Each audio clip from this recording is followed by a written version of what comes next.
Bonjour et bienvenue à tous chers amis internautes pour notre traditionnelle revue de presse sur Afrique Sport.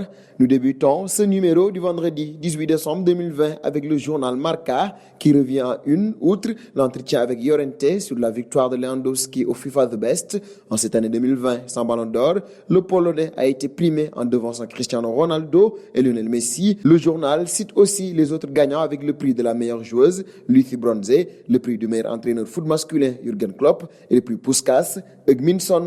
As évoque aussi cette victoire de Lewandowski, un nouveau roi et deux princes, titre le journal, soulignant que Lewandowski remporte le prix du meilleur joueur devant Cristiano Ronaldo et Messi et ainsi le nouveau numéro 1, Sergio Ramos et Thiago Alcantara, les Espagnols, sont dans le 11 de l'année et le journal de souligner que seul La Roja a pu présenter deux joueurs dans ce 11. À noter également que le journal annonce des avancées dans le dossier Kylian Mbappé au Real de Madrid. Du côté de la presse catalane, on évoque le talent de Pedri, titulaire titre Mundo Deportivo. Pedri s'est encore montré très à son avantage lors du dernier match du Barça face à la Real Sociedad, sauveur de son équipe en fin de match. Le milieu de terrain a surtout montré des capacités d'animation très intéressantes.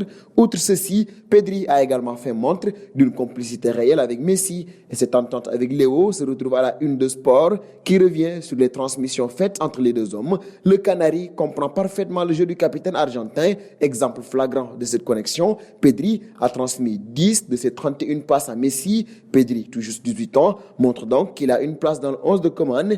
Il semble qu'il ait remporté son duel contre Coutinho. En Italie, Tutto Sport revient sur le retour prochain de Zlatan Ibrahimovic. Inter, j'arrive, titre le journal qui souligne qu'aujourd'hui, le Milan et son attaquant vedette ont un test décisif face à Sassuolo. Zlatan veut garder Milan en tête et stopper le retour de Nerazzurri. En France, l'équipe, dernier quotidien du jour, évoque en haut de page la colère d'André Villas-Boas. Le coach marseillais a insulté et menacé l'un des journalistes mercredi soir après la défaite à Rennes. La scène s'est poursuivie un peu plus loin, une bonne vingtaine de minutes plus tard. Le quotidien précise qu'il a fallu l'intervention de son adjoint, Ricardo Carvalho, pour ramener Villas-Boas à la raison.